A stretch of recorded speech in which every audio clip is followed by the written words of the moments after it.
CyborgPrime, also known as Frank Succardi, and today I'm going to be showing you some crazy project I've been working on, a solo gameplay aid, if you will, virtual game master made from ChatGPT. The first version was an elaborate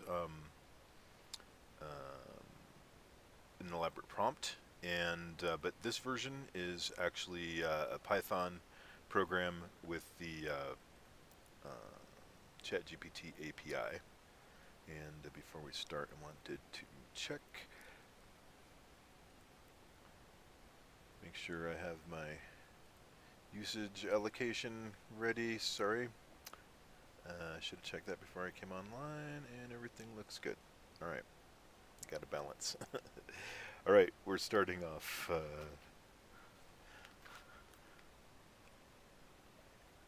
We're still experimenting because there's a few different models the AI can use, and they're all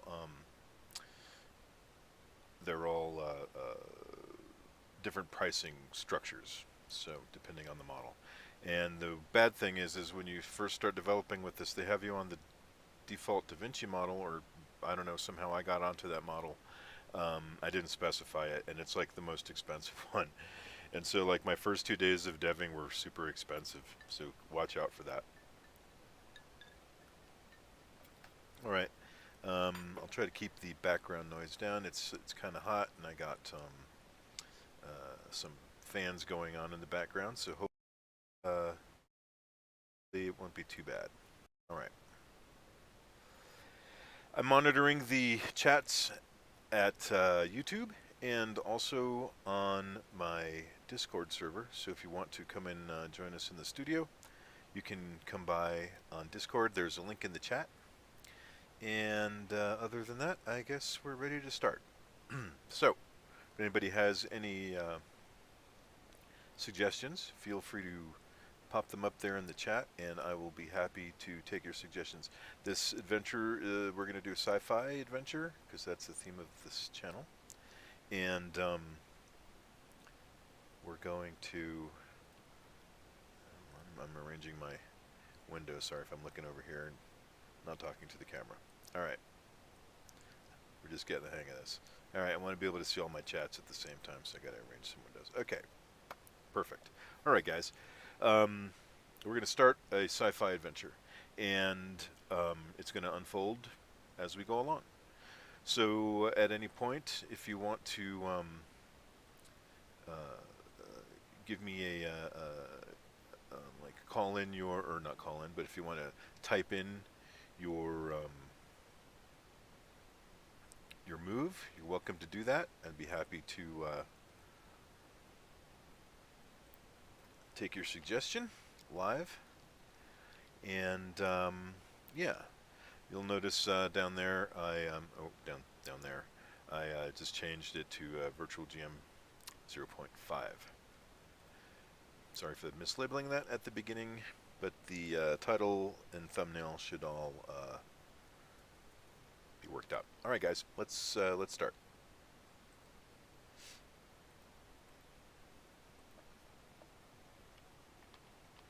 We're going for science fiction.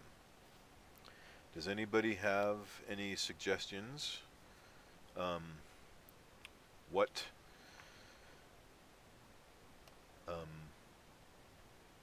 kind of a setting we want? Do we want just a generic science fiction setting? Do we want Star Wars, Star Trek, Traveler, any kind of thing in particular?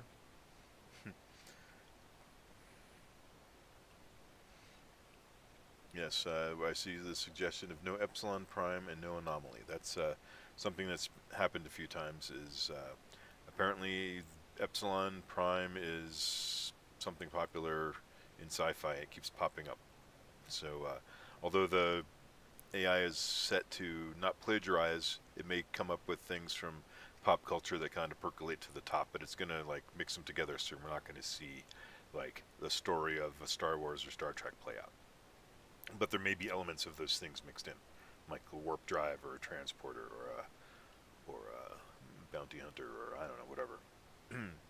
Let's so we're going to do science fiction without Epsilon Prime or investigating anomalies.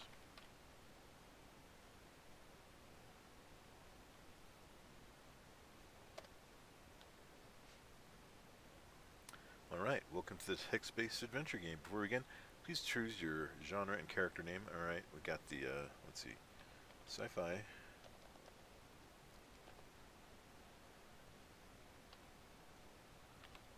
Sci-fi.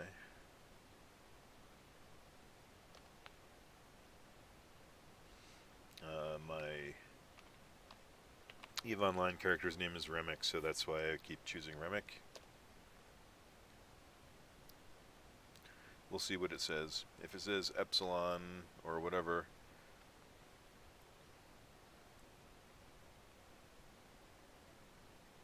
okay. This sounds fun. Sorry for the weird page breaks. I don't know where those are coming from. I gotta look into that. Alright, so excellent. Your character's name is Remick. Now let's embark on an exciting science fiction adventure. You find yourself aboard a sleek starship, the SS Horizon, hurtling through the vast expanse of space. The ship's artificial intelligence, named Aria, which is also a name,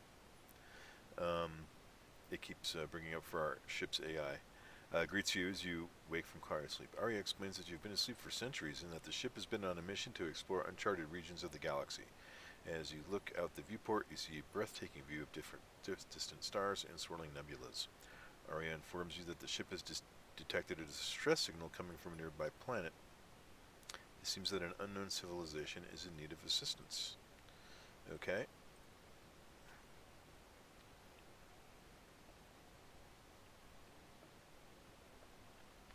Examine self. What resources or assets do I have access to?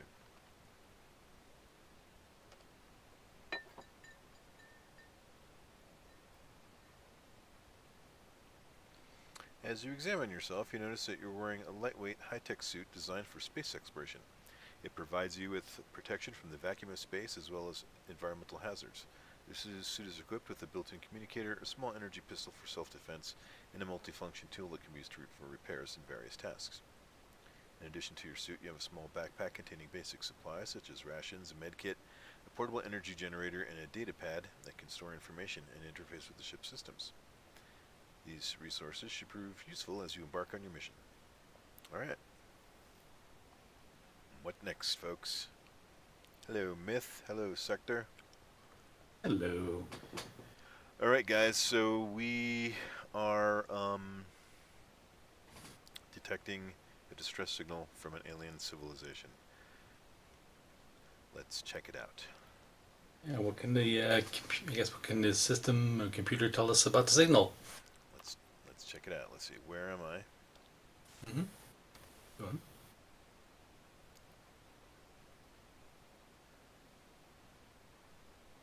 Okay, what about my current location? I look around. You are in the ship's main control room. The walls are lined with various control panels and screens displaying data about the ship's systems and the surrounding space. Aria's holographic interface flickers to life in front of you, providing real-time updates and information. There are several exits leading to different parts of the ship, including the crew quarters, the cargo bay, and the hangar. Aria suggests that you head to the hangar and prepare for the mission to the distress signal. Wait. Not so fast, Aria. Okay. Let's get some, Alright. Aria. What can you tell me about the planet and the planet, the civilization, and the distress call? Whoops. Kind of important. Yeah. The planet emitting the distress signal is designated as X45. It is a terrestrial planet located on the outer rim of this uncharted region. The civilization is unknown to us, as we have no previous records or encounters with them. The distress call indicates that they are in urgent need of assistance, but the exact nature of their situation is unclear. It could be a natural disaster, technological malfunction, or something else. Okay. Arya offers to provide you with more detail about the planet's atmosphere, geography, and okay, that's good. Yes. Arya, please provide data about the planet. Provide it in Traveler RPG UWP format. Then describe the planet in detail.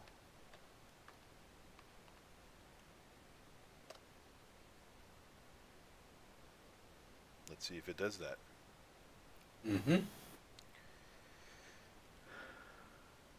Okay. Aha. All right. Planet X45, no starport. Small planet. Standard breathable atmosphere. Dry. Tens of thousands. Yeah, pretty dry, yeah. Okay. Low law level. Advanced. Oligarchy, interesting. Small terrestrial world with a breathable atmosphere and limited water resources. Its surface is predominantly arid with vast deserts and rocky terrain. The planet's population consists of tens of thousands of inhabitants organized under a self-perpetuating oligarchy. The government maintains a low-level law enforcement, ensuring a moderate level of order and stability. Technologically, X45 is considered advanced with a tech level of 8. That's not too advanced. This suggests that the okay, yada yada. Please note that this information is based on our current observations. As you explore the planet, you may uncover additional details. Okay. How long would it take us to travel to the planet?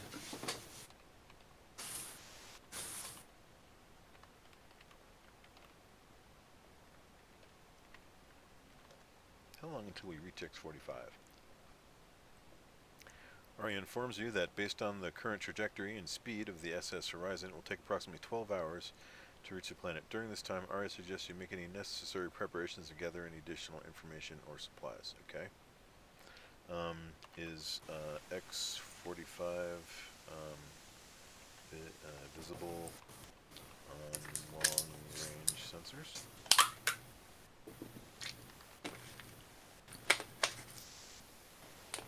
Hey, Destero. Hey, one and only. Thanks for joining me today. I'm as per usual. If you have a lot of background noise, mute your mic unless you're talking. I don't hear anything background going on, but I'm happy for you guys to chat in the Discord. I mean, voice chat and talk to me like Myth is doing, or if you don't feel like talking or messing with your mic, put your moves in the chat on either Discord or YouTube. YouTube folks, if you want to come join us in the Discord studio, there's a link in the description down there. All right. Arya confirms that X45 is indeed visible on the ship's long-range sensors. The planet appears as a small blip on the screen, steadily growing larger as the ship approaches. Arya suggests that you continue monitoring the sensors for any changes. Okay, Arya. Keep an eye on that and let me know if there are any changes. I'm trying to get in the habit of letting the AI know when I'm talking, when the character is talking, and when I'm personally asking it something.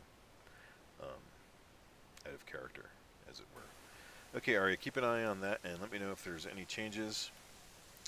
I want to explore the ship. I bring up a map on my Yep. my computer panel. What do we call that on my terminal? Please. Are we the only person on board? Oh yeah, that's another good question. Please display the major areas of interest on the SS horizon. Let's see what we got.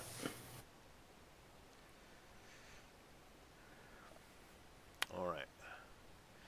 ARIA acknowledges your request and displays a holographic map of the SS horizon on your terminal. The major areas of interest of the ship include the control room, the current location, where you woke up equipped with control panels and screens displaying the ship's data. Crew quarters, living quarters for the ship's crew containing individual sleeping pods and personal storage lockers. Cargo bay, the area where supplies, equipment, and potential valuable items are stored. The hangar, the space where the smaller craft shuttles and exploration vehicles are stored. Science lab, a specialized area for conducting experiments and analyzing samples. A medical bay, facilities equipped with medical supplies and equipment for treating injuries and illnesses. 7, the engineering deck, the heart of the ship's system where repairs, maintenance, upgrades are performed. ARIA reminds you that these are the major areas, and there are smaller sections and corridors connecting them. Alright, let's first, ARIA,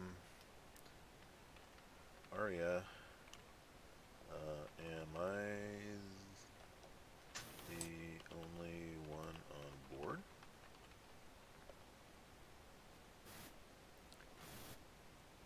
ARIA responds, yes, Remick, you're currently the only active crew member on board. The rest of the crew remains in cryosleep. Okay. As a designated explorer, it's your responsibility to investigate the distress signal. Ah, okay. So I'm in command of the Maybe mission. wake some of these people up. Yeah. Yeah, okay. We really need some help before saving a civilization. Yep, good point. ARIA, is it within protocol parameters for me to wake appropriate staff, crew from cryo sleep to assist with this mission?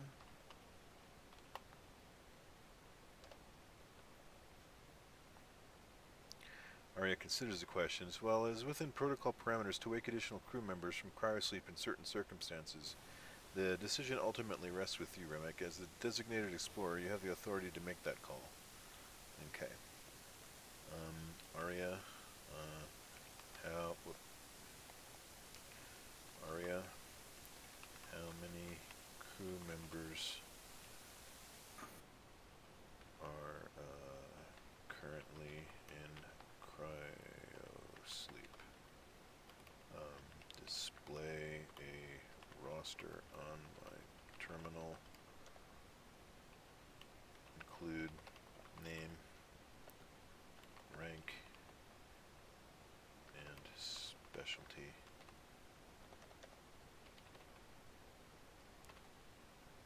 Sound good? Yeah, I like it. Alright.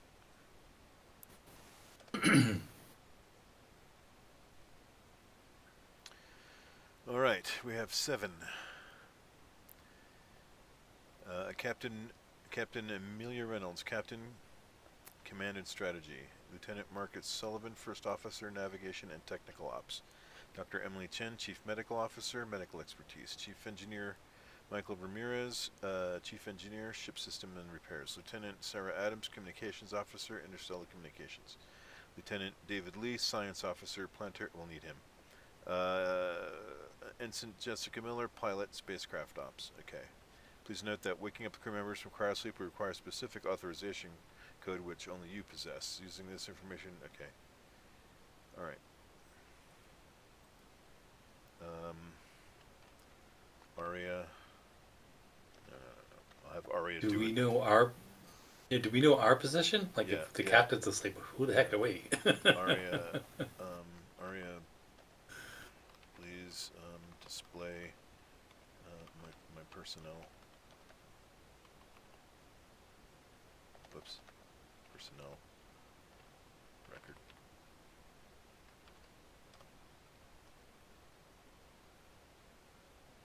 Remick, Explorer, Planetary Exploration and Survival. A personal record contains information about your role as an explorer and your expertise in the planetary exploration and survival. Okay. As you progress through the Doesn't make it game, sound that crucial, does it? we'll see. We'll see what happens. It's been Yep. been neglectful on the XP allocation. Okay. Mhm. What would you like to do next, Remick? Okay. Okay. Who do we think we're gonna need? We'll need the scientist.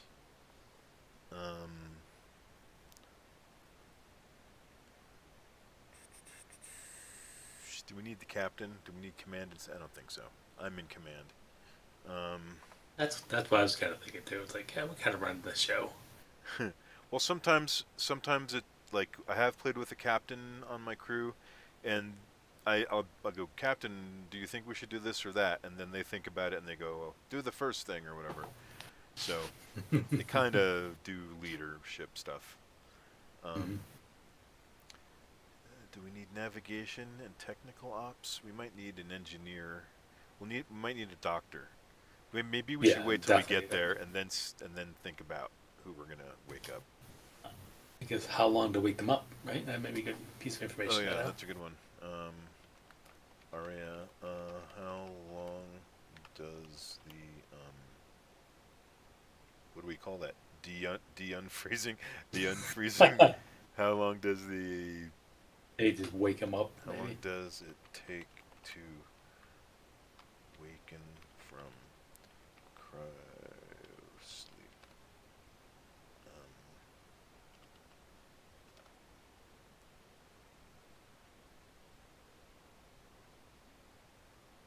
Okay. We got 12, so we got a little room. All right. So the computer. All right. They have like cryo chambers that do it for me. I don't have to do the. I don't have. But what's this? Bleep. What's this? Bloop. No. What am I doing? Not that plug. All right. All right. Good. All right. How much longer until we reach our destination?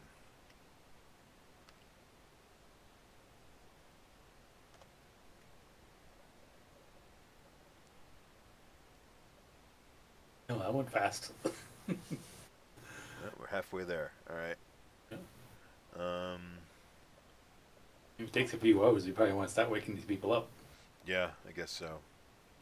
Shit. We don't know. Well, Go on, Distro. I said it in the chat, but would have been interesting if the AI would have automatically implemented a delay for the awakening. Well, it says they need 2 hours. I can tell it to wake them up 2 hours ahead of getting there. But we should we wake them all up? I mean, and then we'll just dismiss whoever we don't need. That's sort of what I was leaning to. There's only 7 of them. It's not like. And I know in one of the other ones we did, we could actually get them to do stuff for us. So there's going to be lots of things to be done before we go down to the planet. All right, let's do Aria. Begin. I was just wondering if the AI would do it automatically, or if they just would suddenly be awakened. You know what I mean? It's programmed to progress time. So let's see. Aria, begin the what do we call that? The process of waking. Begin the awakening process on the other crew. Or just go wake them up. I would be interested if it would put a delay automatically. You know what I mean?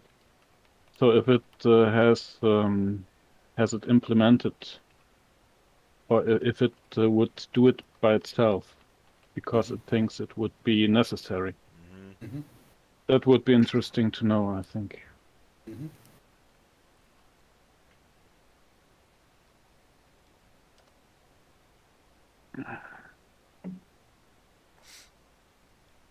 Should begins the process of waking up the crew Ah. from cryosleep. The automated systems initiate the awakening sequence, and you can observe the crew members gradually coming out of Yeah. stasis on the ship's monitors. That's great. It will take a few hours for them to fully awaken and be ready for duty.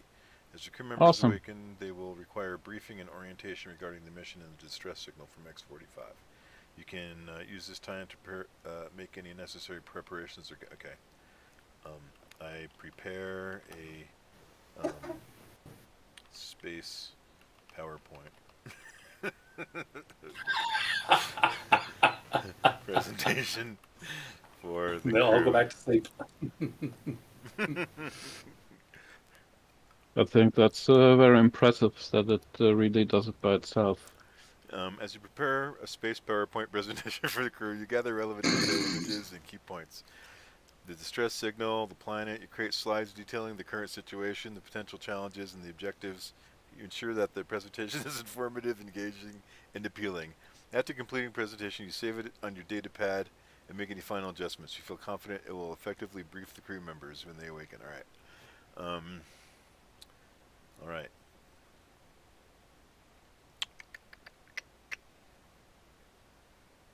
The last time we were exploring that strange anomaly on that planet, we had a bunch of drones. Do we have any drones? I'll ask. And send to Are Ed, ya, things like that. Please display the ship specs. Include top speed, range, weapons, armor, drones, etc.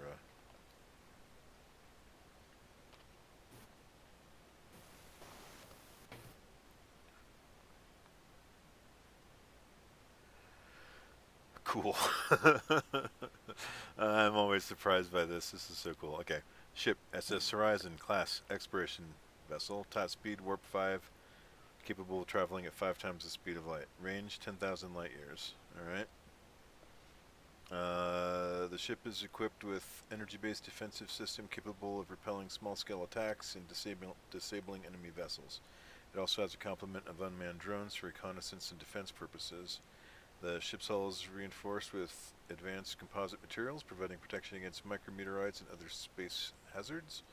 While it can withstand minor impacts, sustained heavy attacks could compromise integrity. The ship carries a variety of unmanned drones, including surveillance drones, repair drones, and exploration drones. These drones can be deployed for various tasks, such as reconnaissance, repairs, and collecting samples. Please note that the ship's specifications are subject to technology and maintenance. As the mission progresses, you may encounter situations that require careful considerations. All right, cool. All right, what should we do? Should we get some food and stuff so when the people come out of cryosleep, we can kind of welcome them or feed them while? Yeah, Are you suggesting Yeah.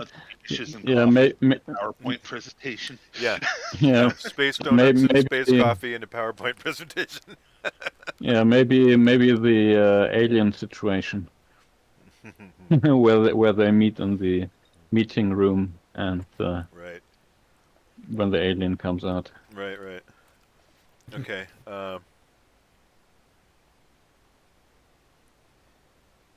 go to the galley and prepare some coffee and space Yeah, maybe donuts. also an opportunity to I love get it. to know the crew.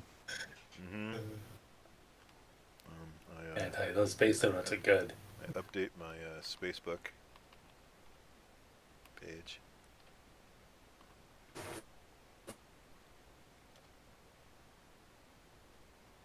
Status: staving civilization. Feeling cute might save the universe later. Ducky lips. Yeah. Okay. You brew a fresh cup of coffee and grab a plate of space donuts. No, they're not for me. You update your Spacebook page, sharing the exciting post about your current mission aboard the SS Horizon. You include a stunning photo of the swirling nebulas outside the ship's viewport and write a brief caption describing the distress signal and your upcoming exploration. As you finish your post, you feel a sense of anticipation for the mission ahead. The aroma of freshly brewed coffee fills the galley, adding to the ambiance for the moment. Okay, make a pot of coffee and get enough snacks for the crew coming out of stasis. As you finish your own cup of coffee, you decide to make a fresh pot for the crew members who are gradually waking up from cryosleep. You gather enough snacks and refreshments to ensure everyone has something to enjoy as they reorient themselves to the awakened state. The aroma of freshly brewed coffee fills the air, mingling with the anticipation and excitement that permeates the ship. You prepare a small table in the crew quarters, arranging the snacks and beverages neatly. It's a thoughtful gesture that will undoubtedly be appreciated. Actually, I want this all in the meeting room. That's where I will deliver my PowerPoint presentation. Is the crew awake yet? Which version of PowerPoint is it? 2100. Office 2100, yeah. Apologies. You gather the snacks and beverages and make your way to the meeting room, ensuring that everything is set up for the crew's arrival. As you enter the meeting room, you see that the crew members have started to awaken from cryosleep. They're groggy and disoriented, but gradually coming alert. Captain Reynolds, Lieutenant Sullivan, Dr. Chen, Chief Ramirez, Lieutenant Adams, and Lieutenant Lee and Ensign Miller are all present, albeit still adjusting. They enter the meeting room one by one.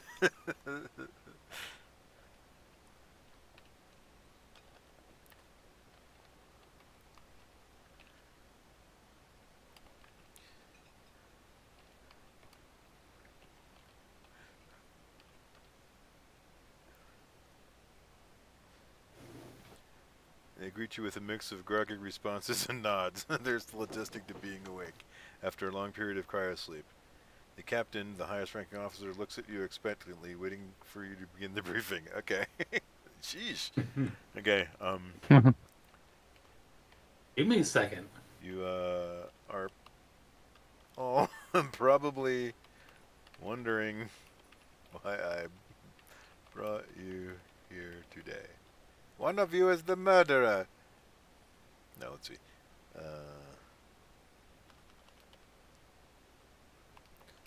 I begin the PowerPoint presentation.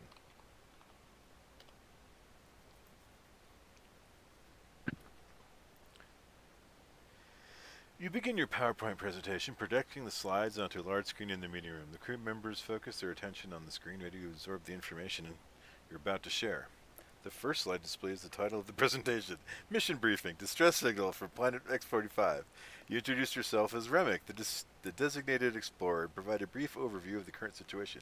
You explain that SS Horizon has detected a distress signal from an unknown civilization on planet X-45, and that it's our mission to investigate and provide assistance.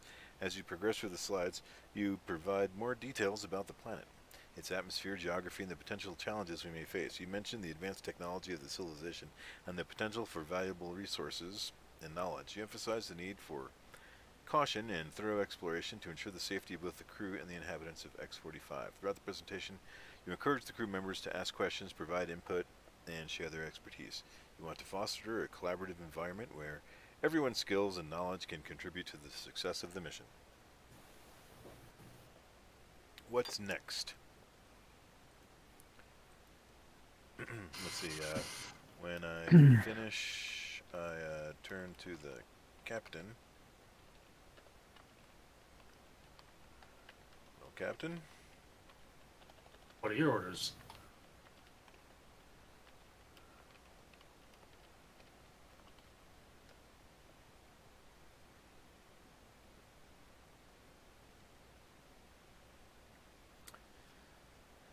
Ooh. Captain Reynolds listens intently to your presentation, taking in the details and considering the potential challenges and opportunities presented by the mission. After you finish, she takes a moment to gather her thoughts before responding. Thank you, Remick, for the thorough briefing. It's clear that we have a unique opportunity here to explore and potentially assist a previously unknown civilization. Given the advanced technology and potential resources, this mission holds great importance. Our primary objective is to assess the situation and provide any necessary aid. I want us to proceed with caution and prioritize the safety of both our crew and the inhabitants of X-45. She looks around, addressing the rest of the crew. I expect each of you to bring your expertise to this mission. Lieutenant Sullivan, ensure our navigation and tactical systems are prepared. Dr. Chen, gather any necessary medical supplies and prepare for potential injuries or illness. Chief Ramirez, assess the ship systems and ensure they are in optimal condition. Lieutenant Adams, establish communication protocols with X-45 if possible. Lieutenant Lee, gather any scientific equipment and prepare for analysis and exploration. Ensign Miller, familiarize yourself with the spacecraft operations and be ready for potential shuttle missions. She turns back to you, Remick. As a designated explorer, you will lead the away team and coordinate our efforts on the planet's surface. I trust your judgment and expertise. Are there any questions? Hello, That's the fact Dusar. she's in charge. Thanks for joining us. I do have a question for you. Okay. And this is about the AI itself. Okay, shoot. So, you know, if you have an aircraft or a ship, be it a fishing ship or an aircraft carrier, this is not the type of conversation they have. Right. This sounds like corporate meeting. This sounds like cubicle lingo. Okay. You know, here's management, blah blah blah, rah rah rah. No, you're not getting a raise. Have a donut. I'm out of here. That's how, but that's because that's how we played it. Okay, that was my question. Is there a way that isn't a big pain in the butt to change it to be a little bit more, I don't know, worker intimate? Give me an example. So, like, what would you change, or what do you think happened wrong, or we through our collectiveness decided to wake the crew and put the captain in charge just now. No. That part I'm not talking about. I'm talking about the terminology used by the AI. All right. Okay. It's not anything this group did. It's just AI terminology being used by the AI. Oh, I see what you're saying. You're talking about like technical. Details? It's not even technical details, but there's no intimacy of an actual crew. The crew it's not woke like up, though. I mean, we haven't given them a chance to have an intimacy. All right, with read the back crew. the last thing the AI said to you. This part here. Sure, it's tiny on my screen. As the designated explorer, you will lead the away team and coordinate our efforts on the planet's surface. No, the part where he thanks you for your PowerPoint presentation.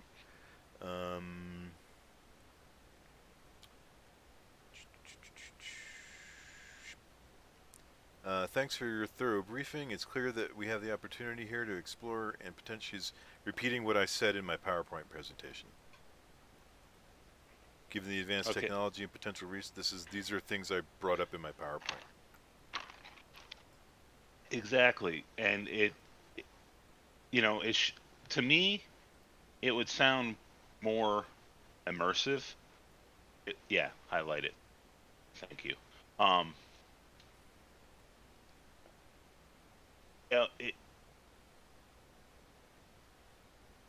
A thank you, Rennick, or thanks, Rennick, for your briefing. Okay, something that's more. You want the crew to be more familiar? Yes, because I mean, you shipped with these guys. You must have trained with them. Maybe we've been, or we could all be experts on this thing. Well, okay, we'll do this. Hold on. But it sounds very, hey, I'm your captain from 9 to 5, and then I go home and we never talk again. Right. Well, I mean, we are on the job, so there's that. Right. Where I think it's you get more of an intimate conversation when you are on the job. That's what I'm trying to convey. If I'm being the big pain in the butt, just say. No, I don't think you're being a pain in the butt. I think I think that would probably work if you predetermine your relations to the crew, right? Yes, or you can put it in any time. We can put it in right now. I want to be more familiar with the crew, Mm-hmm. or make them less, or just what one and only just said. Tell it. I want. Since this crew has been working together a long time, make your responses more familiar. How about that? Yeah. Let's try that, Okay. please.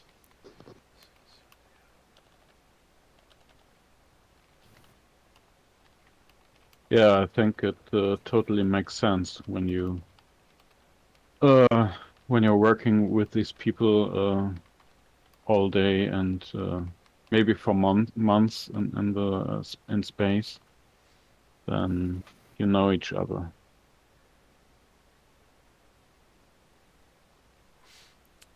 Okay. Apologies for the formality earlier. Since the crew has been together for a long time, the interactions could be more familiar and comfortable. Remick, you finish the presentation, and the crew members applaud and exchange enthusiastic comments. Captain Amelia Reynolds smiles and nods approvingly. Great job, Remick. That was excellent, she says with a warm tone. Now let's get down to business. We've been through a lot together, and I know each of you is more than capable of handling whatever comes our way. Thanks, Brandy. She looks around the room, addressing each crew member by their name. Marcus, make sure our navigation systems are ready to go. Emily, stock up on the medical supplies and be prepared for anything. Michael, keep the ship in top shape. Sarah, establish communication channels with X-45. David, gather your scientific equipment and let's get ready to explore. And Jessica, be ready to fly us wherever we need to go. Captain Reynolds turns back to you, Remick, and gives you a friendly pat on the shoulder. You're the expert when it comes to exploring new planets, Remick. Lead the way. Lead the away team and coordinate our efforts. We trust you to make the right decisions. She looks around the room. All right, everyone, any questions before we proceed? Yeah, that sounds much better and like it's a working ship. Okay. Alrighty. That's the beauty of the AI, is you can tune it however you like. I like a crew that's more like business-like, but you Oh, like, really? yeah, I do, because it's like because everybody has their position and stuff, and if they Mm, fuck up, I don't know. I don't know. If it's a business and not a personal mm. outing, with your friends is what I'm thinking. This is a Yeah, but it's also, remember that, all right, you screw up as the chief scout or lead explorer or whatever. mhm. What do they do? Fire you? Do you Well, take a no. shuttle and go home? Well, that could be the end of the game.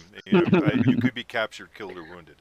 So, and you could end the game right now by doing that. I get in the shuttle and I fly away. That's the end of the story. Um, but I mean, examples I would say would be like, on Star Trek, they don't go, Yeah, they don't yeah, yeah. call people by their first name except Data, because he only has one name. Mm-hmm. But when they're on duty, it's business, and when they're off duty, then they're saying, "Will, you have a weird way of sitting," or whatever. Yeah,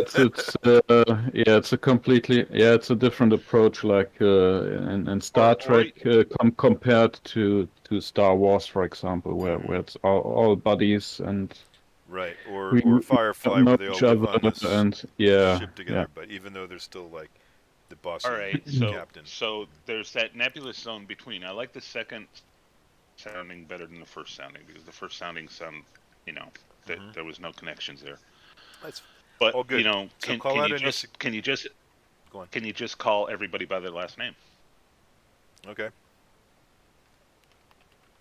I mean, that's kind of professional. LaForge, where's my engines? All right. Let's do that. Or call them out by their position or last name. Like Engineer Jones, yada yada. Yeah. Okay. Number one. That's the one that jumped to my mind.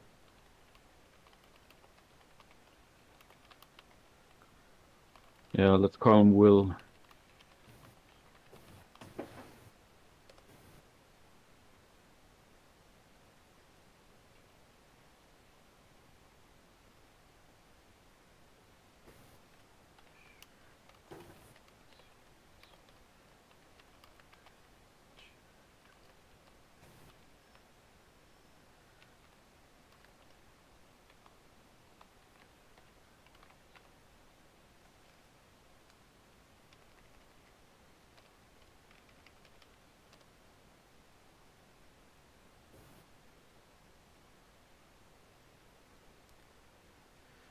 Okay, I'll refer the crew members by their position and last names to vote. Thank you. All right, Dr. Chen, Engineer Ramirez, and the rest of the crew listen attentively as Captain Reynolds addresses them. The nod and improvement showing their understanding and readiness to fill. Okay.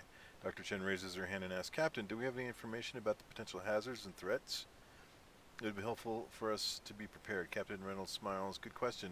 We have limited information at this time, but Remick has provided us with the most up-to-date data. As we explore the planet and encounter new challenges, I trust that each of you will use your expertise to overcome them. We'll adapt and adjust as necessary. She looks around the room. All right, everyone, let's get to work. Prepare your respective areas and equipment. We'll reconvene in the hangar in 1 hour for final prep. Dismissed. Crew members begin to disperse, each heading to their assigned tasks. Okay? Is that better? Yeah, Right. that's coming together like actually a working vessel's crew. All right. Or what? At least what I imagine one to sound as, because I am not a professional fisherman nor aircraft carrier, anything. Right. And I've never been on a starship, so I don't know any better either. All right. So then, let's just continue then. All right. They exchange friendly banter and words of encouragement as they go about their duties. All right. I'm going to go to my quarters and grab my explorer's go bag. Then head down to the hangar and then head down to the hangar. Did you already scan the region where this distress signal No, but came? we did get them on long-range scanner, so they're probably close enough now for us to get details. Make your way to your quarters and retrieve your explorer's go bag, with which contains essential tools, equipment, and supplies for planetary exploration. You ensure that everything is in order and that you have everything you need for the mission. With your go bag in hand, you head down to the hangar with the rest of the crews gathering. The hangar is a bustling area with technicians preparing the shuttles. Technicians? No, there's only a few people. It forgot. The crew members are checking their equipment, conducting final inspections. Let's just say they're drone technicians. As you join them, the excitement and anticipation is palpable. Okay. Inspect the shuttle and expeditionary vehicle.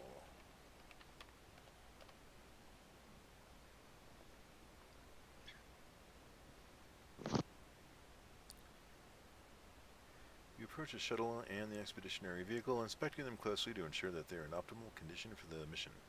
The shuttle is a sleek, compact spacecraft designed for atmospheric entry and short-range travel. It's equipped with advanced navigation system, communication equipment, and limited defensive capabilities. The expeditionary vehicle, on the other hand, is a rugged and versatile rover designed for planetary exploration. It features all-terrain capabilities, onboard scientific equipment, and ample storage for samples and supplies. As you inspect both vehicles, you notice that they've been meticulously maintained and prepared for the mission. All right. I have a question. Yes. Would it be, it doesn't have anything to do with the story. Would it be possible to say, to the computer that he takes the D6 system from Star Wars, for example, from West End Games, and makes a story with this set? Would this be possible? Yes, as long as those things are Online. online. Mm-hmm. Ah, okay. Yeah. Okay. If it's not, then Yeah. then it'll Yeah. be hard, it'll struggle. Yeah. But here's the thing, though. When Mhm. I set this up, I was thinking about that, and I thought, you know what? Role-playing games are a story about the adventures of the characters. It shouldn't be about pitting Yeah. two number systems against each other, or trying to the computer. If you want randomness, the computer is generating randomness behind the scenes.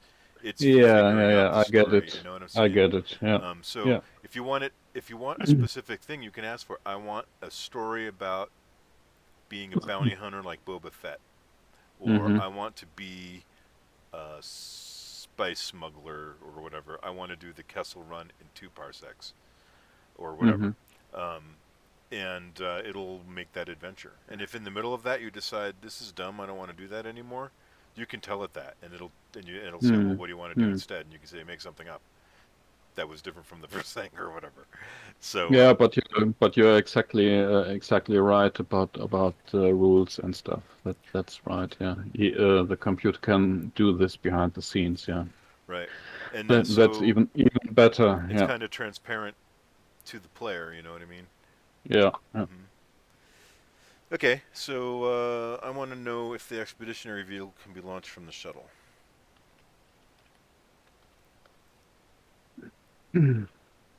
Yes, it can be launched from the shuttle. It's designed to be transported and deployed from the shuttle. All right. This shuttle serves as a means of transportation between the SS, Horizon, and the planets. Okay. What's the name of the shuttle? What's the name of the expeditionary vehicle?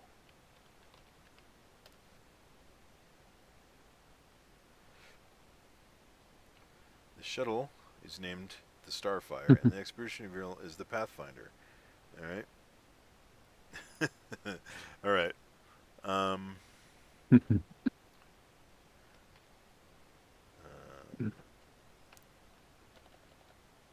Let's see. Look around. Who is present in the hangar bay?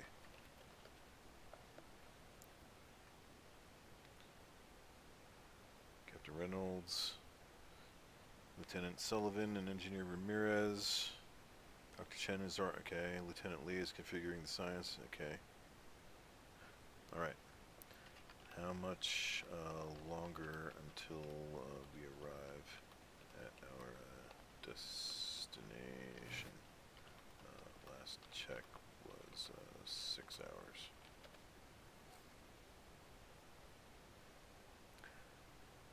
Aria informs you that based on the current trajectory and speed, it will take approximately 3 hours. Okay, the ship is steadily closing in on the planet. All right. Is the let's go. Aria is the planet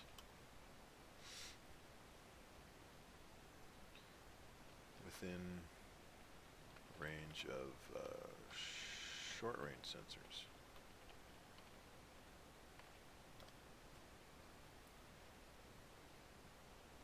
Is now within range of short. Okay. Aria scan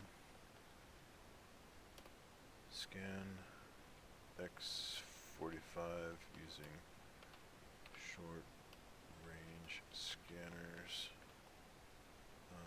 Provide the details on my data pad.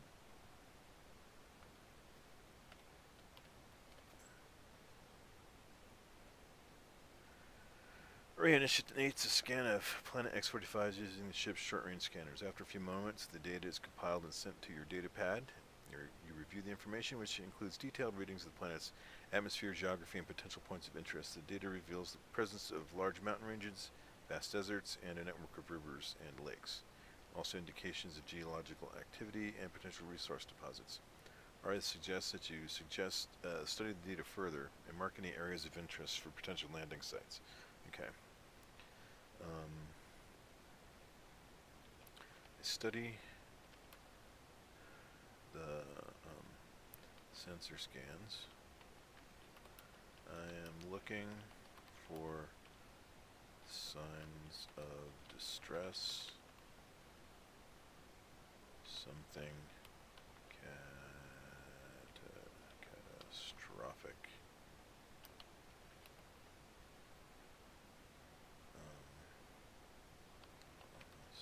Surface. Anything to give me clues as to the nature of the distress call.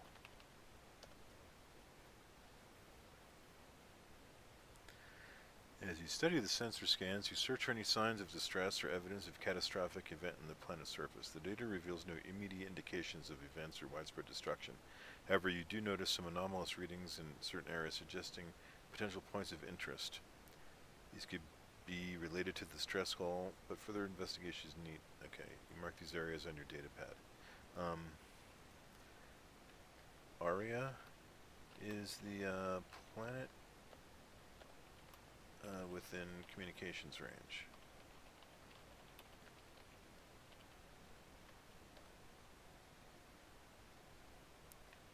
The planet is within communications range. Okay.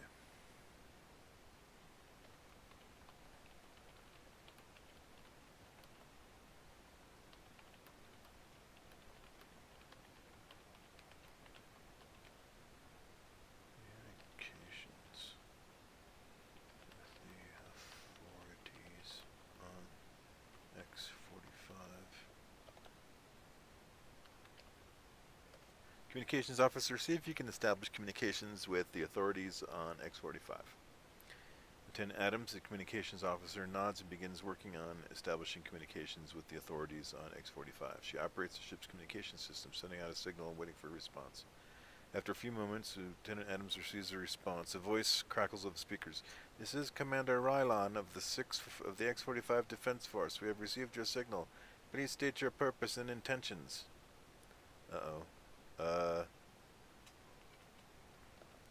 Greetings.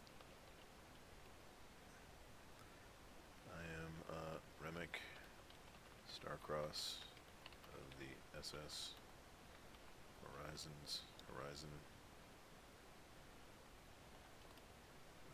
We come in peace. We are responding to your distress call.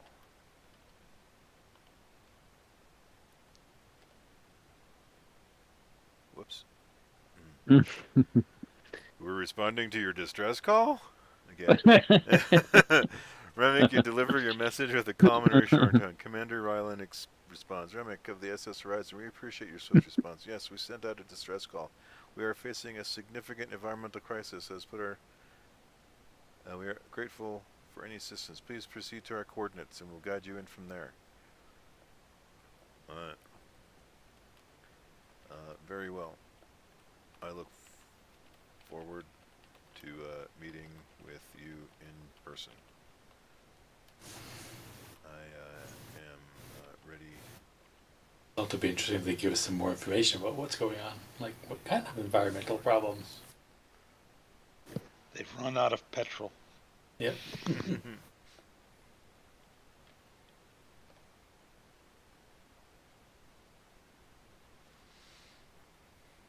Commander Ryland provides you with the coordinates for the landing site and Planet X-45. Lieutenant Adams relays the coordinates to the navigation systems, ensuring smooth descent and landing, and the crew members in the hangar bay finalize their preparations, securing equipment, and strapping in for the upcoming landing. As the ship approaches the planet, you feel a mix of excitement and anticipation. The crew members look for your guidance. Okay. Let's get aboard the shuttle. Oh, wait. Remick to away team. Assemble on the Starfire. 5 minutes.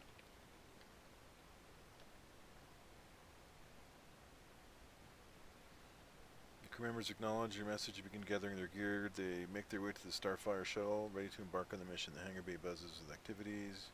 You join them in the Starfire, ensuring that everyone is present. The crew members exchange last-minute words of encouragement and check their gear.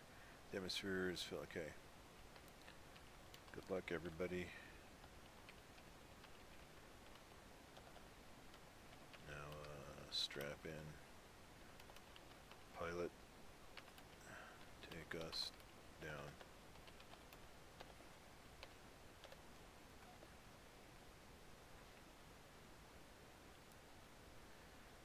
Crew members follow your instructions and strap themselves into their seats. Ensign Miller, the pilot, takes control of the shuttle and begins the descent towards Planet X-45. The engines roar to life as the Starfire shuttle leaves the hangar bay and enters the atmosphere of the planet.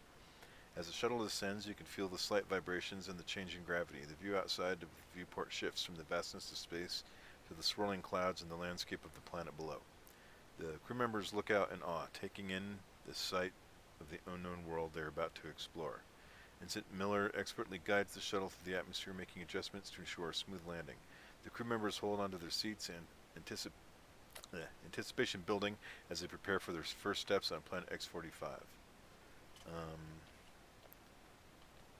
Science officer is this environment compatible with human life?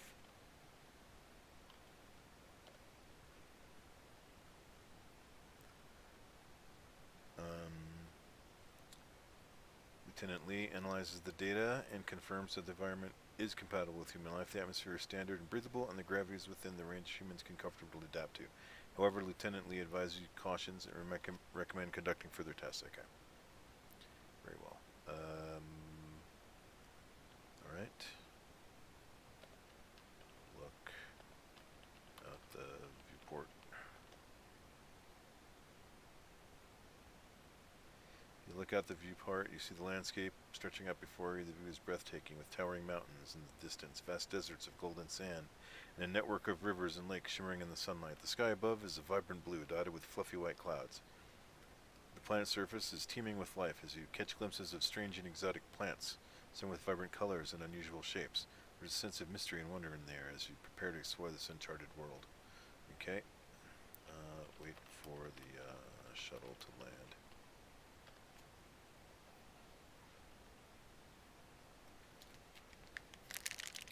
As you wait for the shuttle to land, you can feel the gentle rumble as it descends towards the surface of planet X-45. The crew members hold on to their seats, the excitement palpable. Ensign Miller expertly navigates the shuttle, ensuring a smooth touchdown. Finally, the shuttle touches down on the planet's surface, and the engines power down. The crew members unstrap themselves from their seats, ready to embark on their mission. The airlock hisses open, and a rush of fresh air fills the cabin. You lead the away team as they step out of the shuttle onto the surface of X-45. The ground beneath your feet is firm, and the air is crisp and invigorating. The crew members take a moment to savor the moment, gazing out at the vast expanse before them. GM, please describe the immediate surroundings. Anything noteworthy and exits from this place.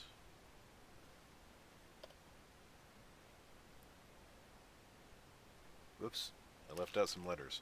Thankfully, the AI is very forgiving.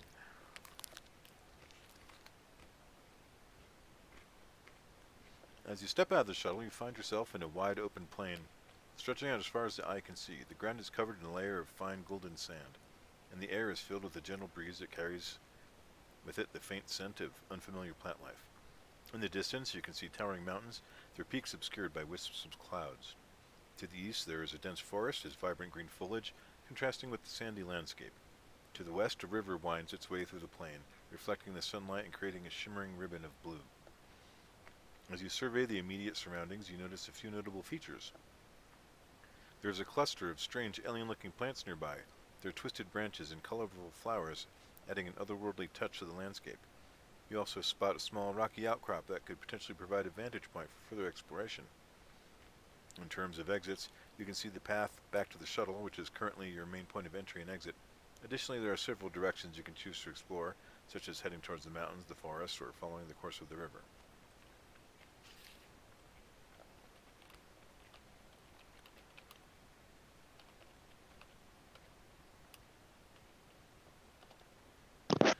So there was no mapping or noticing of cities as we came down through the atmosphere?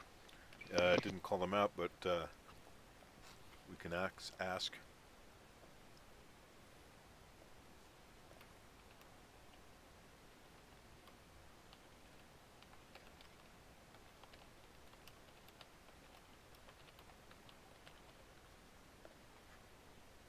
Any sign of the locals who wanted to meet us? We noticed there were no cities to be seen on the way down.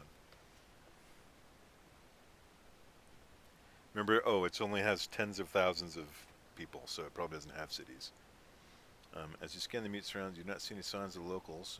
The landscape appears to be mostly uninhabited with no visible signs of cities or settlements. However, it's important to keep in mind that the distress call indicated that the civilization was facing a significant environmental crisis, okay? You and the crew member exchange glances, realizing that the situation may be more complex than anticipated. Alright. Science officer, get on the scanners and see if you can detect any incoming vehicles.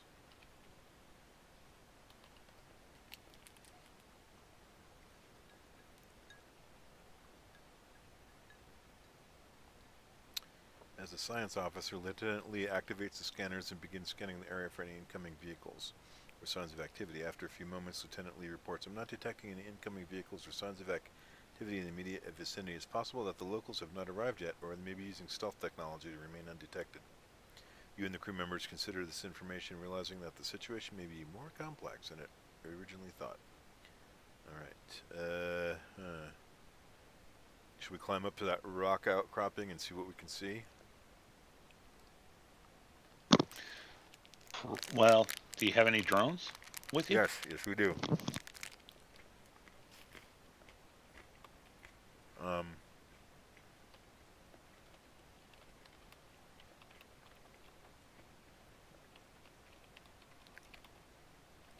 I'm sorry, I'm going against Kirk. I don't want to split the red shirts from the rest of the party.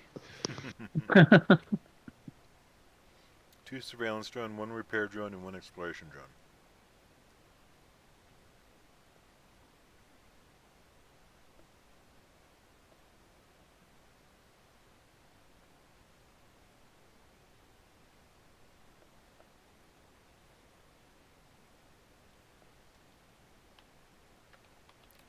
Launch the surveillance drones.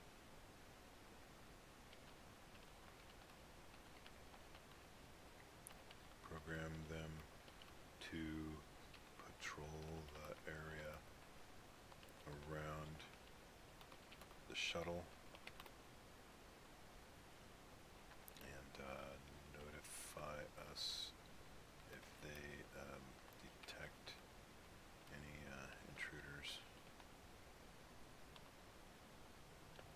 or vehicles. How's that sound?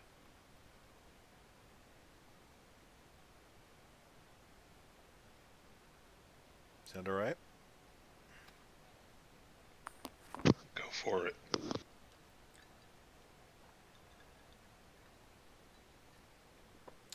You deploy the surveillance drones from the Starfire shuttle and program them to patrol the area around the shuttle. The drones take off and begin their surveillance mission, scanning the surroundings for any signs of intruders or vehicles. Their advanced sensors and cameras allow them to cover a wide area and provide real-time feedback to the crew. As the drones continue their patrol, you and the crew members remain vigilant, ready to respond to any alerts or notifications. The drone's presence adds an extra layer of security. Alright. I point to the rock outcropping.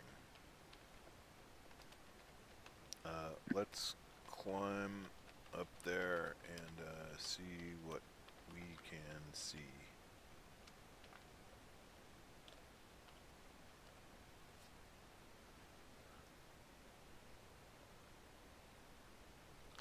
The crew members nod in agreement and make their way towards the rocky outcropping. It takes a bit of effort to climb up the steep incline, but eventually you all reach the top. From this vantage point, you have a better view of the surrounding area. As you survey the landscape, you notice that the mountains in the distance stretch far and wide, forming a natural barrier. The dense forest to the east appears lush and teeming with life, while the river to the west continues its path through the plains. Looking back towards the shuttle, you can see the surveillance drones circling around, diligently scanning the area. So far, they haven't detected any intruders or vehicles. From this higher perspective, you hope to gain a better understanding of the terrain and potentially spot any signs of the civilization that sent out the distress call. Have we been duped? Why would they call us here and then tell us to park here and then not Not sure. Wasn't this the planet that sent us a cookbook back in the 1950s? They just want to serve man. Exactly. Alright. Let's see.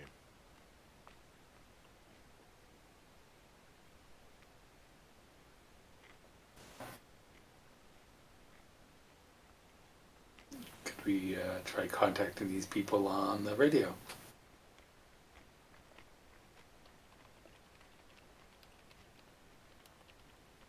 Are you exactly at the position where the distress call is came from? No, but we're where the authorities told us to land. Oh, okay.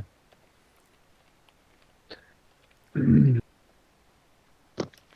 carjacking our ship.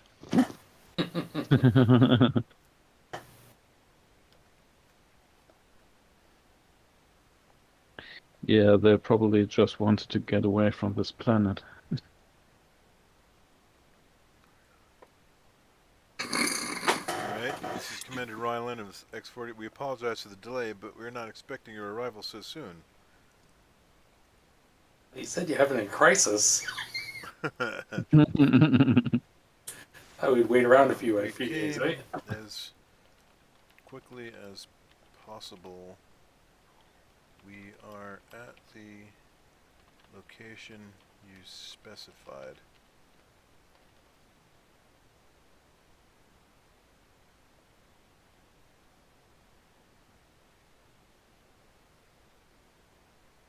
We'll send a team to your location as soon as possible. Please remain there and wait for their instructions. Alright, maintain your position, men. As you wait, you take the opportunity to observe the surroundings and continue scanning the area. Okay. Alright. Science officer.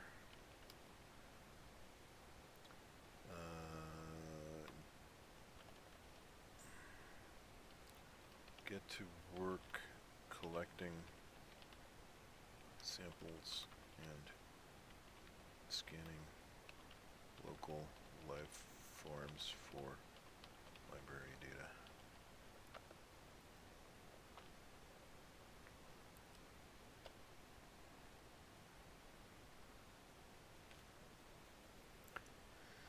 Lieutenant Lee, the science officer, nods and begins collecting samples from the nearby plant life and scanning local life forms using the scientific equipment. With each sample and scan, Lieutenant Lee gathers valuable data that can be used to update the ship's library and expand the crew's knowledge of the planet's ecosystem. As Lieutenant Lee works, the rest of the crew members maintain their position, keeping a watchful eye on the surroundings and eagerly anticipating the arrival. Alright. Alright, Anything interesting on the drone scanners?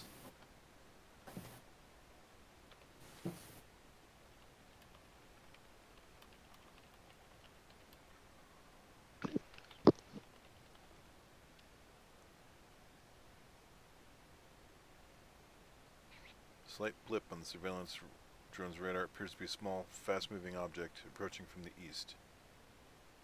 The drones continue to trap the object. Is there a way to set it up where whatever scans are being done, it automatically lets you know that it's picked up something? Yes. Well, it can't, the AI can't initiate something, but it can progress time in the background.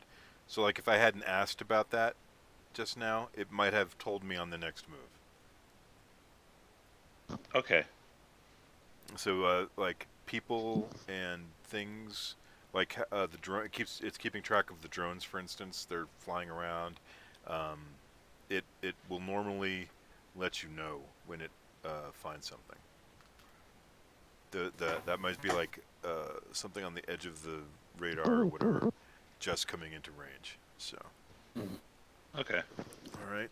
Let's see. How long until the object arrives?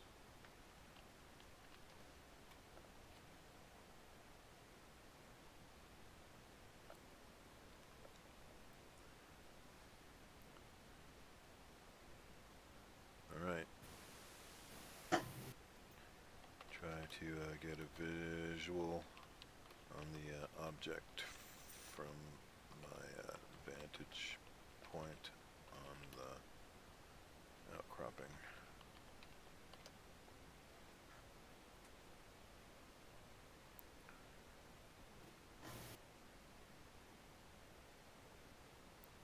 Okay. After a few moments, you spotted a small spacecraft, sleek and streamlined, rapidly closing in on your location. The crew members on the ground also catch sight of the spacecraft. The tension in the air, the approaching craft seems to be moving with purpose. Okay. Okay, folks. Here they come. This will be first contact with an alien race, so be on your best behavior.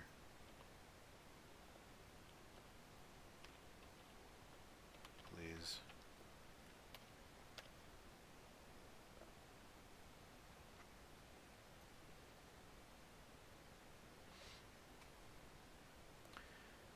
The crew members nod, understanding the significance of the moment. They straighten their posture and prepare themselves for the upcoming encounter.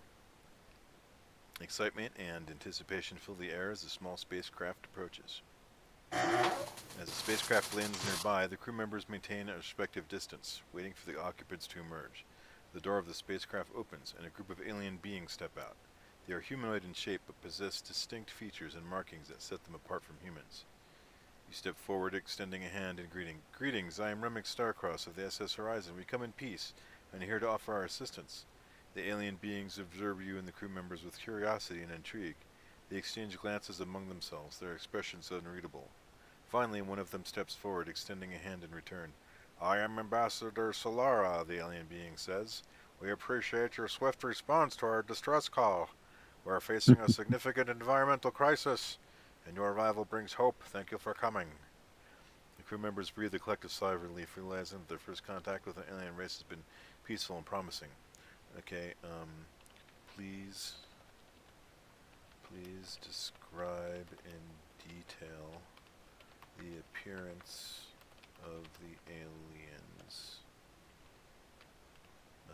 including their physical form, eyes, Now it would be awesome hair, if mouth, this would have and some bridge to eyes. Mid Journey or something, you Yeah. know. Well, one thing you could it could bridge to DALI, that's under the same Uh-huh. same company, but you know it takes a while to produce something, and then it can Yeah, come out yeah, all yeah, crazy. sure. So, but you can grab snippets out of here and go put them in. You know, that's how I've been illustrating Mm-hmm. the covers and stuff. Okay, so Yeah. please describe in detail the appearance of the aliens, including their physical form, eyes, hair, mouth, and clothing.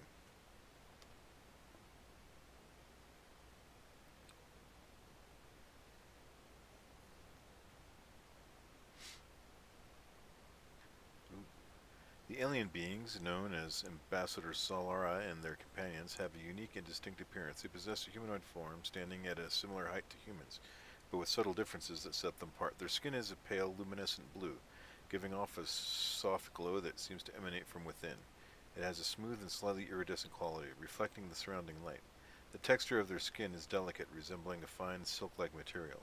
Their eyes are large and almond-shaped with vibrant colors that range from deep purples and blues to brilliant greens and golds. The irises have a mesmerizing, almost hypnotic quality, seemingly capturing the essence of the surrounding environment. The eyes are expressive, conveying a wide range of emotions and thoughts. Their hair, if present, is long and flowing, often in vibrant hues that match the colors of their eyes. The hair seems to shimmer and change color, as if responding to their emotions or the ambient light. It cascades down their backs, framing their faces and adding to their ethereal appearance. Their mouths are small and more delicate than those of humans, with thin, graceful lips. Their teeth are sharp and slightly pointed, hinting at a diet that may differ from that of humans. When they speak, their voices have a melodic quality, resonating with a soothing and harmonious tone. The alien wear garments made of lightweight, iridescent fabric that reflects the colors of their surroundings. The clothing is intricately woven and adorned with intricate patterns and symbols representing their culture and individual identities. The garments drape elegantly on their bodies, accentuating their graceful movements. Overall, the appearance of the alien beings is captivating and otherworldly, evoking a sense of wonder and curiosity in those who encounter them. What would you like to do next? Okay, let's... That really sounds like Fabio met Blade Runner. Ambassador Solara. Is that what her name is? Or their name is? Yes. Ambassador Solara. Please State the nature.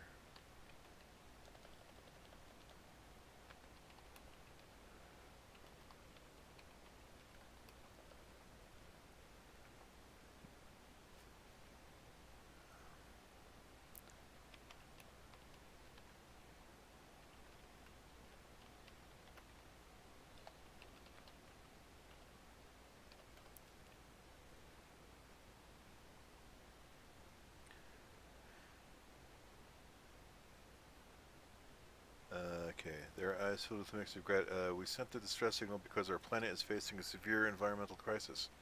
Our once thriving ecosystem is deteriorating rapidly, and we are struggling to find a solution.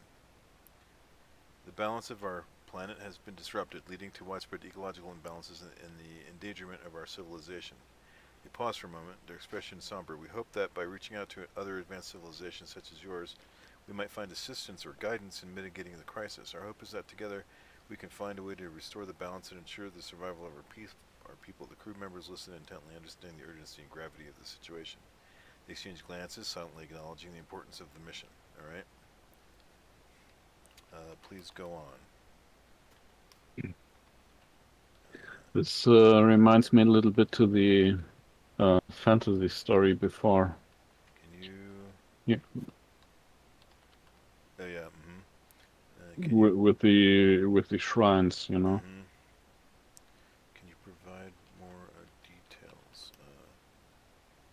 What is the nature of the environmental disaster?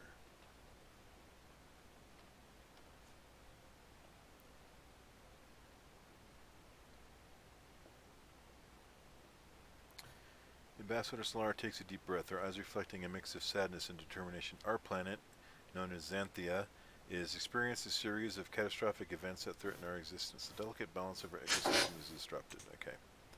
The cause of the crisis is still not fully understood, but we suspect it is a combination of natural factors and the unintended consequences of our own actions. Our civilization has grown and developed over the centuries, and in doing so we have inadvertently harmed our planet. We have exhausted our natural resources, polluted our air and water, and disrupted the natural cycles that sustained us. Ambassador Solar's voice carries a sense that we need to find a way to restore the balance to heal our planet and ensure the survival of our people. We're open to any assistance or guidance. Our scientists have been working tirelessly. Do you have access to terraforming technology?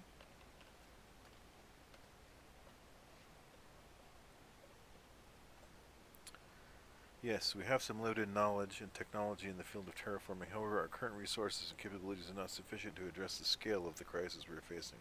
We believe that collaboration with advanced civilization could provide expertise and resources. Crew members exchange glances, realizing the potential impact it can have on survival. They understand that the mission goes beyond exploration.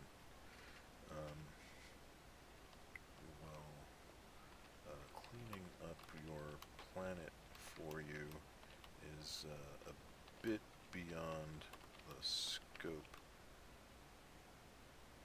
of the help I can provide. Perhaps we can arrange to evacuate the population to another planet.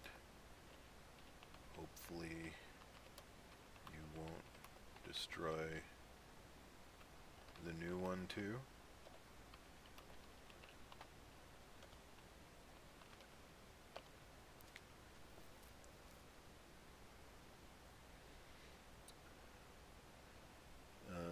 Ambassador Slar's expression turns solemn, understanding limitations of your assistance. While evacuating our population is a difficult decision to make, it may be our last resort if all other options fail. We appreciate your offer and will consider it. However, our hope is to find a way to restore our planet's balance and ensure the survival of our civilization in its rightful home.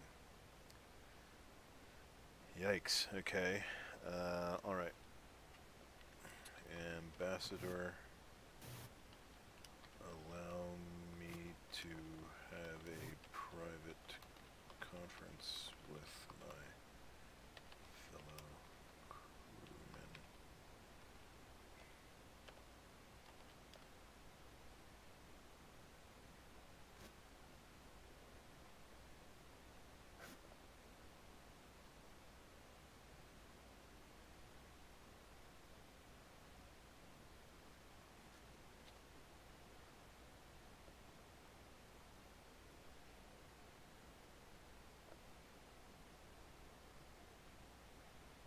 stumped it.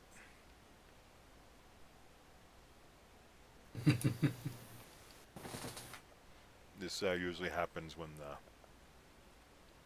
server is overloaded.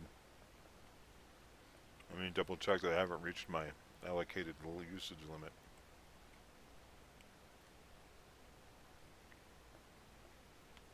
Nope. Okay, here we go. Some crazy thing happened here. Alright. For some reason it gave me my score. Alright. Whoa. Holy crap. Interesting. Right, this is, I don't even know where this came from. Okay. Let's rewind to turn 66. Alright.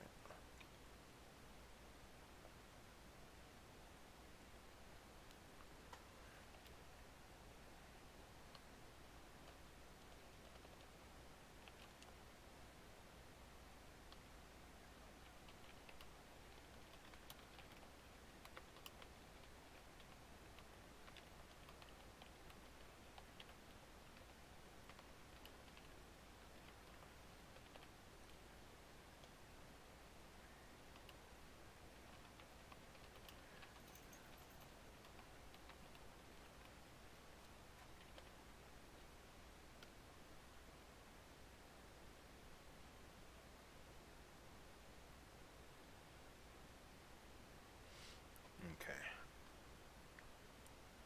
Let's rewind the story. Okay. Remick gathers the crew, finding their white spot array of okay. What are your thoughts? Remick asks. The crew members share the suggestions. Lieutenant Sullivan says, perhaps we can start by analyzing their existing terraforming technology and see if we can enhance or optimize it. We could also explore the possibility of providing them with sustainable energy solutions or assisting in the development of advanced waste management. Dr. Chen adds, we should also consider the potential impact of the crisis on the health and well-being of the population. We could offer medical assistance, develop strategies for disease prevention, and help establish sustainable food production. Okay. We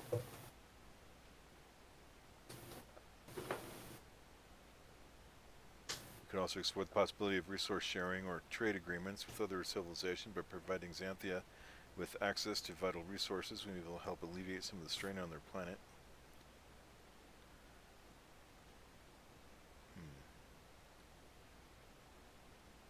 Alright, continue. Wait, let's recap.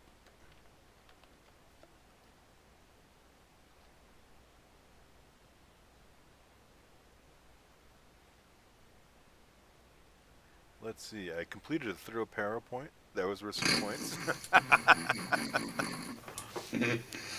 Briefing the crew members, prepared the crew quarters with snacks, gathered the crew members for a meeting, explored the galley, made final prep in the hangar, launched the surveillance drones, climbed the rocky outcropping.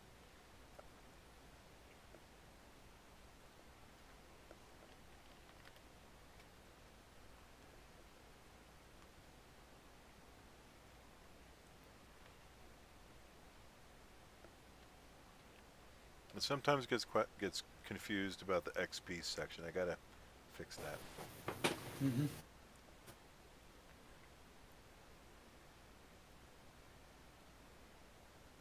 Do we know what their number one need is right now? Like, what's the number one thing they need help with? Oh, okay. But first I want to make sure it knows about it. It can tell me, please provide an explanation of XP scoring.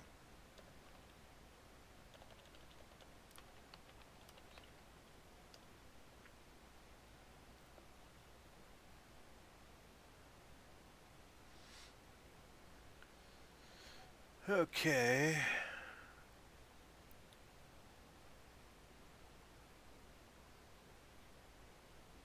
Okay. But you have been given... Jesus, you have been given instructions.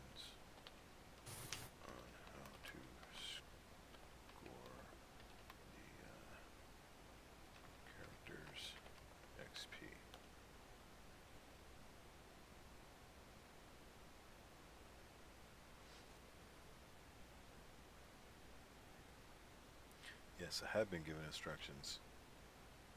All right. Please do.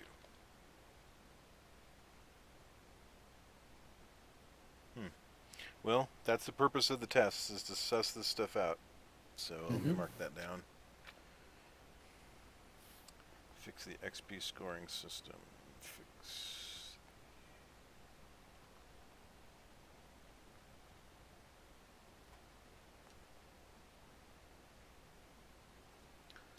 Alrighty.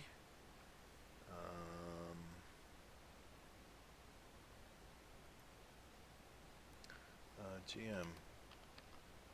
Look at the conversation record and calculate an XP score based on the instructions you have been given.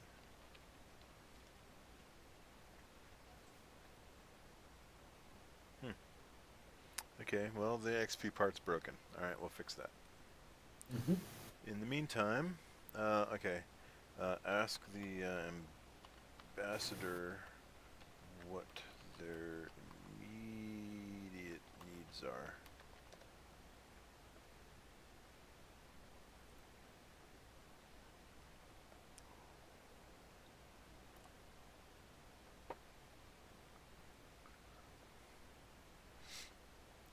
Let's see. You turn to Ambassador Solara and ask, Ambassador, in order to assist you effectively, could you please let us know what your immediate needs are? What are the most pressing issues that we can address together? Ambassador Solara takes a moment to consider your question before responding. Our immediate needs revolve around the preservation of our natural resources and the restoration of our ecosystem, require assistance developing sustainable energy resources, implementing waste management, and finding solutions to combat deforestation. We greatly appreciate any support in the areas of food production. Okay, jeez. Alright. I can provide you with access to our database, which contains our current knowledge and understanding of these topics.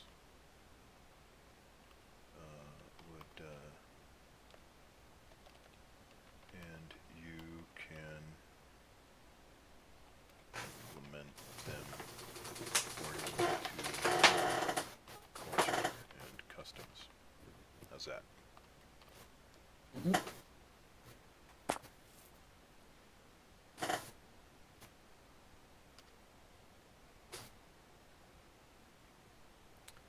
Ambassador Solara nods appreciatively. That would be immensely helpful, Remek. Access to your database would provide us with valuable insights and knowledge that we can adapt to our specific needs and circumstances. We are eager to learn from your experiences and expertise. Okay. I download the database into a spare data pad and give it to the ambassador. Is there anything else I can help with?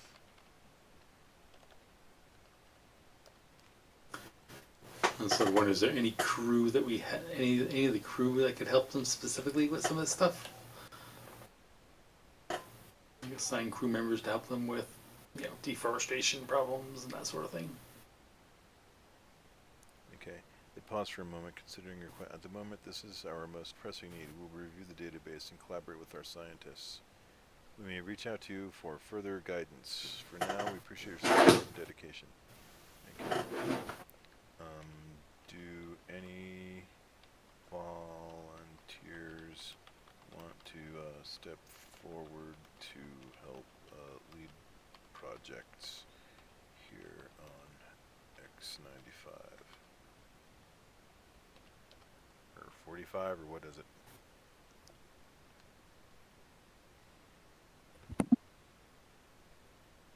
Lieutenant Sullivan, with their expertise in strategic planning, offers to oversee the implementation of sustainable. Dr. Chen, with their expertise in public health, volunteers to lead efforts in disease prevention. Chief Engineer Ramirez, with their knowledge of resource management, offers to spearhead development of the efficient waste management. Lieutenant Lee, with their scientific background, volunteers to assist in biodiversity. Alright, the crew members' willingness to take advantage of leadership roles and their commitment to Xanthian civilization determined to make a positive impact. The exchange nods in agreement, ready to work closely. Alright.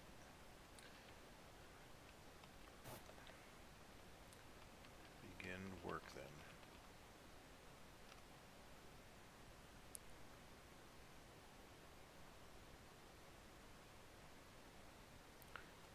Begin their prospective projects, working closely with authorities and experts to implement the proposed solutions. Lieutenant Sullivan leads the team developing sustainable energy resources, utilizing knowledge and resources from the database to optimize energy production and reduce reliance on non-renewable resources. Dr. Chen focuses on disease prevention and sustainable food production, implementing strategies to ensure the health and well-being of the Xanthian population. Chief Engineer Ramirez oversees the development of efficient waste management systems, finding innovative ways to minimize waste and promote recycling and reuse. Lieutenant Lee leads efforts in biodiversity conservation and reforestation, working to restore balance. The crew members collaborate closely with the Xanthians, sharing their expertise. They work tirelessly. Alright? I think that's pretty much the end of this adventure. Let's get a epilogue. Have we completed the mission?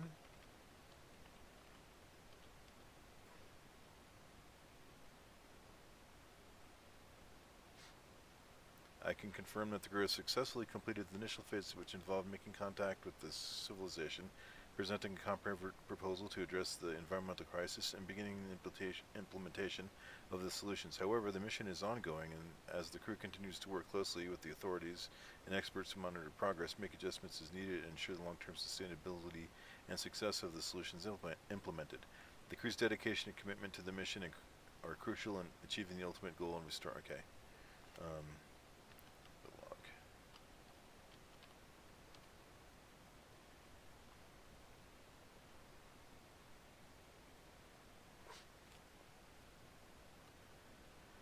The joint efforts of the crew of the SS Horizon and the Xanthian civilization proved to be successful in addressing the severe environmental crisis on X-95. Over time, the sustainable energy sources developed by Lieutenant Sullivan and their team helped reduce reliance on non-renewable resources and minimize the impact on the ecosystem. Dr. Chen's efforts in disease prevention and sustainable food production led to improved health and well-being for the Xanthian population.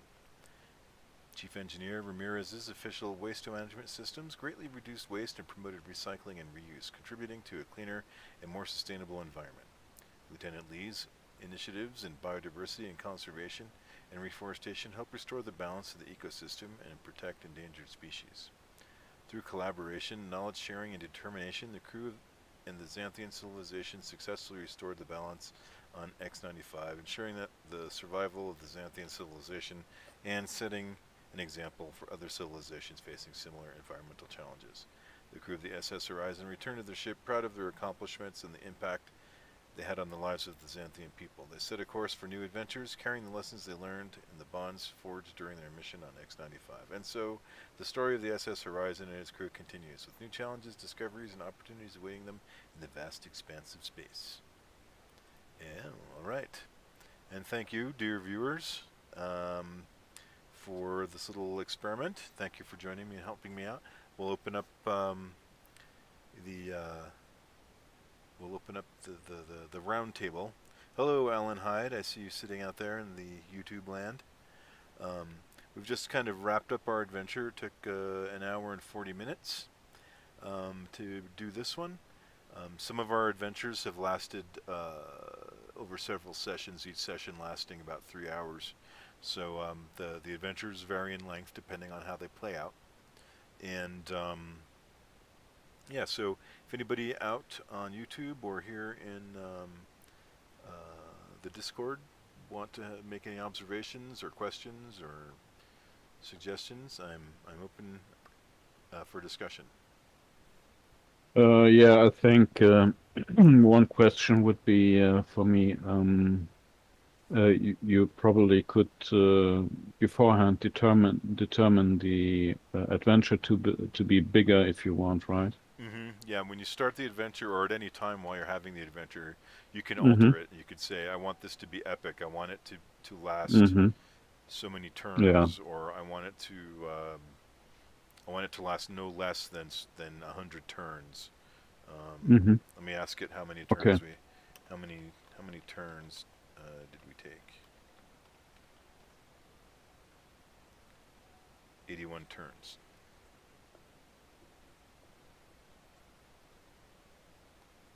All right, that's not too bad. Yeah, in fact, you can, if you want to set up your own setting, you can do that. You can say at the beginning of the adventure, uh, I want I want to play an adventure where I am a space trucker hauling a hazardous Mm-hmm.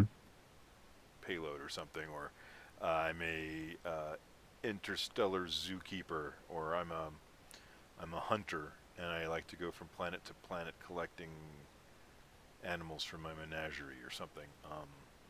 So you can totally set up the adventure at any time, and then if it turns out like it's boring or it's not playing the way you want, you can just tell the GM, make it more exciting. Wait, slow down, speed it up, fast forward to Mm-hmm. the point where we get to the place, or whatever. Add more monsters, take away some monsters, stuff like that.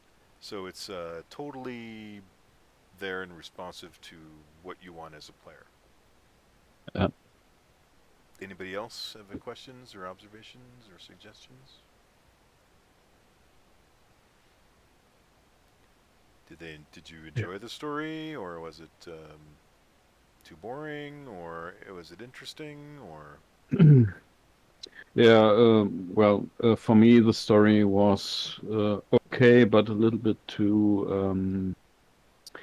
I mean, for me personally, I would have loved to have it a little bit more um, in depth, mm-hmm. um, because it was more general. Everything was. I don't know how to No, explain it. I understand what you mean. It Hmm. I mean, even though there was interaction, it came out more like a to me like an outline of a story, Mm-hmm. Yeah, as yeah. opposed to like something I actually in depth interacted with. Mm-hmm. We didn't really have any setbacks other than the AI crashing. Mm-hmm. Right. um, so it, this is supposed to be a game. It needs some more game because right now it's a very light puzzle with a Hmm. semi-satisfactory ending. This particular story has been. Some of the others have had way more interaction and uh, fights and woundings and killings and because you can basically take it wherever you want. But I was kind of wrapping it up because I didn't want it to go beyond 2 hours. Um, but we could have gone in depth in any of these instead of calling to see where those people were. Um, we could have just explored the planet, for instance, and maybe encountered animals that wanted to eat us. So we kind of shortcut the adventure. Um, Oh I well, for in that instance, case, go ahead, go ahead. uh, yeah, thanks. Yeah, I for instance would like to see a story like maybe a different like zombie mm-hmm. apocalypse, Yes. something like that. Okay. You are alone in the world and everything is down, and you have to find other people, and maybe you pick up yeah, you pick up people along the way, and you have to make a stance and stuff, and build a fortification so that there is more interaction. You know what I Mm-hmm. mean? Mm-hmm. Um, in this setting which we had was more like in yeah, Enterprise, where Captain Picard oversees everything Mm-hmm. and tells people what to do, and he was sitting behind the his controls. Right. Plus, it was a, Yeah. negotiate. It was a what I would Yeah, say. yeah.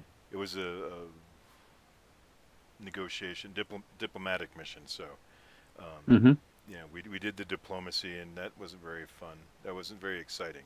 There was no Yeah, game of yeah, it. You know what I mean? Like One and Only said. Um, yeah, we have been yeah, ramping exactly. up the danger feeling, but it didn't convey so much in this story because I think we ended up just doing diplomacy. Um, Yeah, maybe it would simply be interesting or better to put the player in a more dire situation, you hmm know, Right. If it's an epic where story, it should have ups and yeah, downs. yeah, You should have setbacks. If the goal is to allow, because you're the protagonist, to allow you to eventually win, I guess that's okay. But it shouldn't come easy. Um, mm-hmm. so those are things I can work on. Mm-hmm. Ramping up the difficulty. Maybe what I need to do is start at a high difficulty and then bring it down. Would you be interested to do something like this, like a Walking Dead like story, Yeah, something come to like the that? Discord anytime because during the day, no, I only put sci-fi stuff on my channel, Mm-hmm. on my YouTube channel. But if Yeah. you come to the Discord during the day, when I'm running tests, we can test on anything. I've run fantasy Okay. games. I ran a murder mystery Mm-hmm. like Agatha Christie, like Hercule Poirot or Miss Marple. That was kind of cool. I did a cyberpunk one. I did another science fiction one where I was on a space station and I went around and did things. Myth was on that one. We apprehended some people with our drones. That was on the last week's adventure. Um, what else?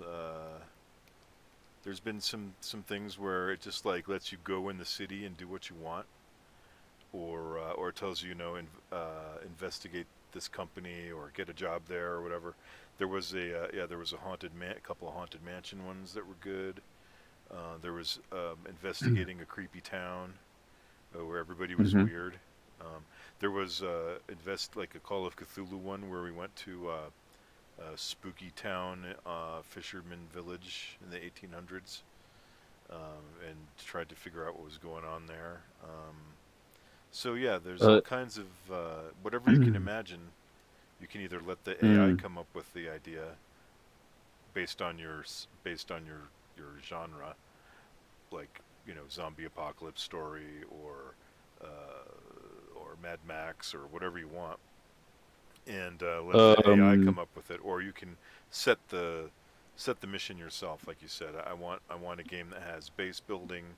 You have to take a stand yeah. against the zombies, gather resources and people, and it'll do that. Would it be complicated if um, we would play with two players? Would this be possible as well? I guess if you could convey to it what each player is doing in the same, like I do this while Destero does that. You mean? Mm-hmm. Yeah, I don't see why not. I haven't tried that, but If you want to test it, and if you're interested, we can try this at some point okay, if you yeah, want. yeah, yeah. I Yeah, would it would be interesting. I would love to check that out. Okay, then that's kind of like the old D&D style with a collar, Mm-hmm. right?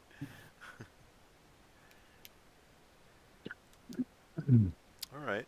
Well, if there are no more suggestions or topics of discussion, we'll put an end to the stream. All right, everybody. Thanks Yeah, for joining us. thanks for your effort and for Yeah, all the thanks a lot. reading. Sure, sure.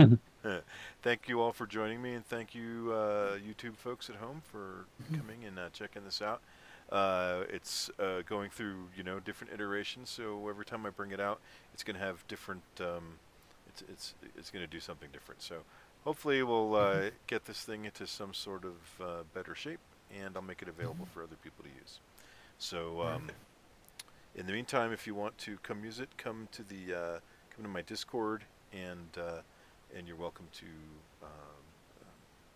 participate in the semi-private tests. All right. Again, everybody, thank Have a you so great day. much.